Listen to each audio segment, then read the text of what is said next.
Hi, we're Sponge Cola. I'm Yael, I am Gosh. I'm Armo. And I'm Ted. Hello.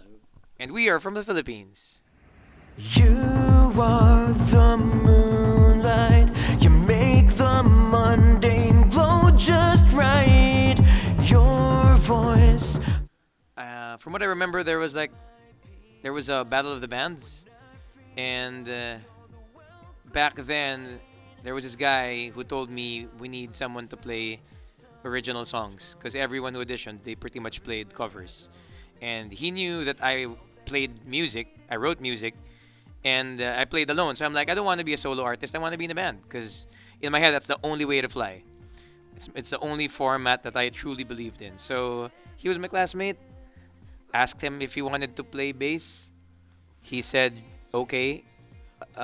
So he learned like in a day, and then we won Battle of the Bands that year, playing original songs. We weren't even that good. It was just that we were the only ones playing original music, and that kind of gets an applause somehow. So eventually, lineup changes here and there. Armo entered the band maybe the summer after that. So yeah, summer of 2002. It was right before college, right after high school, and then Ted came in 2009 when our original drummer left. But we're still friends, so it's all good.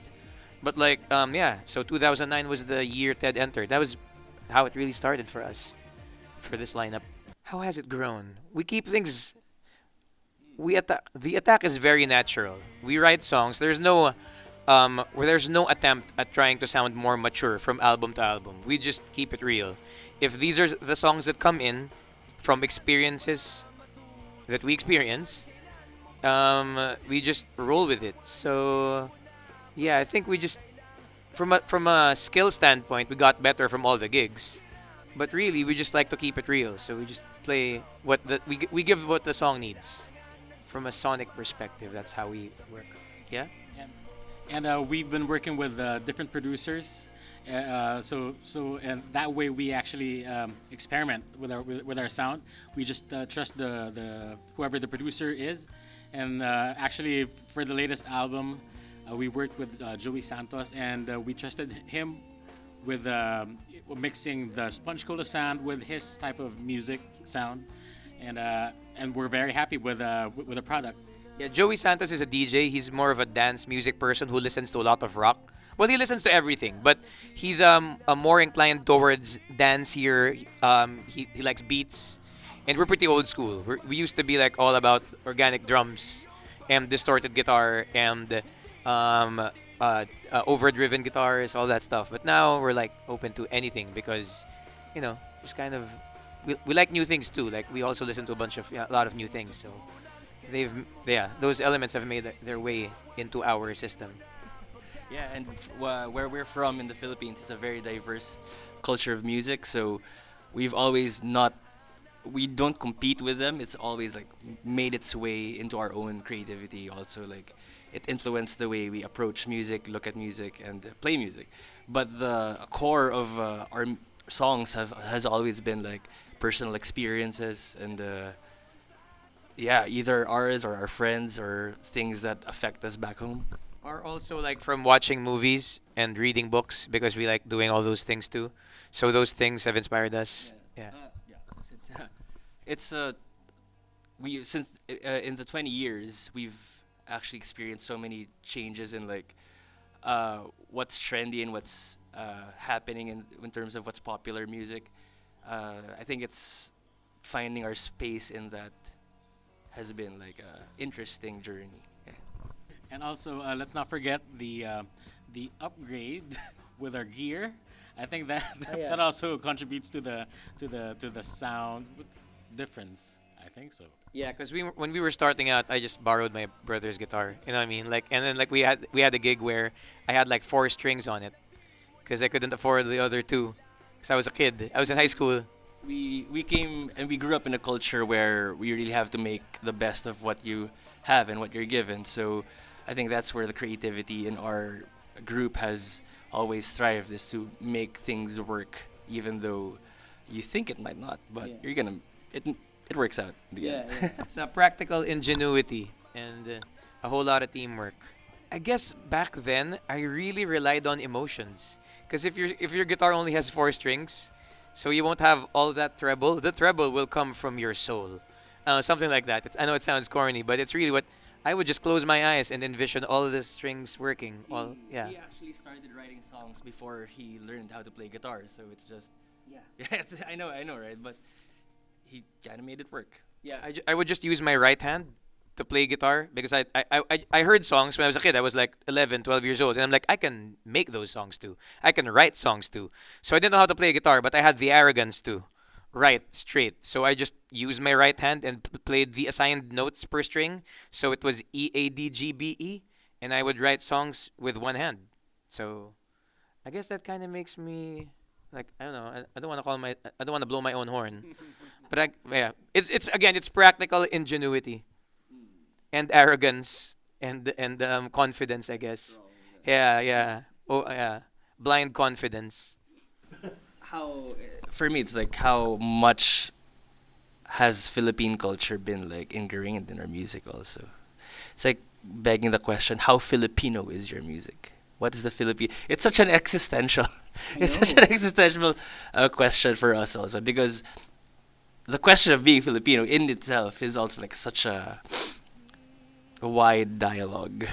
Yeah, yeah, I think Right? because it's really Because you can't really separate the Filipino Yeah. because that's where we grew up. That's where we drew all our experiences. So it's in there, but not. I don't know. I don't how to. I don't. Yeah, I'm thinking to quote Joe Coy's dad. You know, rice is rice, and we like we're Filipino, so it's like, Yeah. it's true. I mean, So yeah, rice is rice. so whatever Yeah. we do, there will always be. Being Filipino, even if you study our history as a country, colonized by several countries, by Spain for 333 years, by the U.S., by Japan at a certain point, and then like where we are situated in the middle of the Pacific, dealing with a bunch of different countries, all of those things happening. We're really like just really a sum of a lot of cultures, and we're very open. But I don't think we can ever really like escape being who we are. So even if we sing in English or in this one song, we have a song in Portuguese.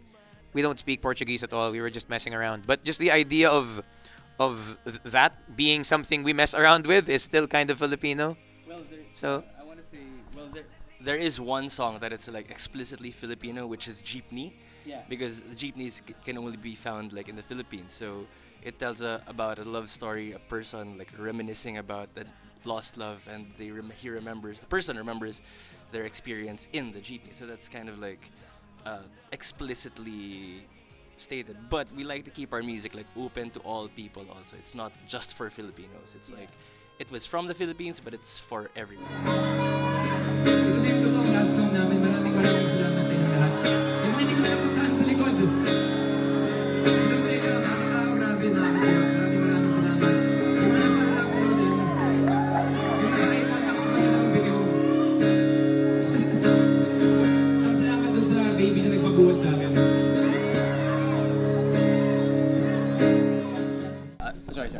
One of my favorite parts of playing outside the country is seeing all the faces in the crowd, and sometimes you see someone who obviously doesn't understand the language, but you can see the person like grooving, you can see him enjoying the music, so that's very fun. And then people come up to you like that, they don't understand the lyrics, but they felt it, so I think there's something there. because there's also instrumental music, which they won't have words, but you still feel it. So it's really just notes and how notes can really like, make you feel and reminisce. How it can move you. It can move you, like how a G played really well can remind you of all the G's you've experienced in your life. Make you. You know what? I think, as a band, we've been very thankful every step of the way. Even like we learned to appreciate life that way. Like even like early victories, we would celebrate. Even the chance to perform is something we remind ourselves every day. Just being on stage, doing what we love, doing what you do. So yeah, I think smelling the roses. We smell roses all the time. We should have like our own perfume brand. Yeah, rose. Yeah, we should write a song about that. Like, I smell your roses every day. I don't know why that's the accent I used. With some hint of rice. Oh yeah, with some rice, because rice is rice and roses are roses. Yeah, those are good songs.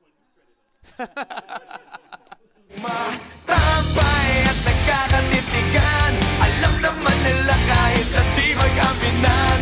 Matapay at nagkakaibigan. Ito ang ating kwento. We are working on a song with this singer. Her name is Morissette. She's a friend of mine. Met her like when she was starting long time ago. She would open for my wife because my wife is also an artist. So she would open before, and now she's like huge, huge star. And we worked on a song together, and it's almost done. It's just that she's so good that I need to redo my parts to match hers because her range is just like from here to like Venus. I don't know. So I just have to like kind of match that. So, but yeah, it's almost done, and yeah, it's a good song. It's a song about seeing the light of dead stars. It's based on a short story I read when I was a kid. By kid I meant college. So how far was that? I don't know. I mean, that's not really a kid, but like, it's a short story about someone who visits someone from the past only to see the light of dead stars. It's like sometimes in your memory there's a love story that's brewing, something that wasn't fulfilled, and then you realize when you see each other face to face, oh, it's not here anymore. I was just seeing the light of dead stars. It's a memory. Yeah, it's like thinking that like this like fast food burger is good, but it's really just your childhood memory saying this was happiness back then. But now it's just a burger. It's salt, pepper, and beef. How good can it be? The analogy is always yeah. I'm not, it's not a song about burgers. That's an analogy. I mean, I'm just saying. I'm not gonna sing about salt, pepper, and beef.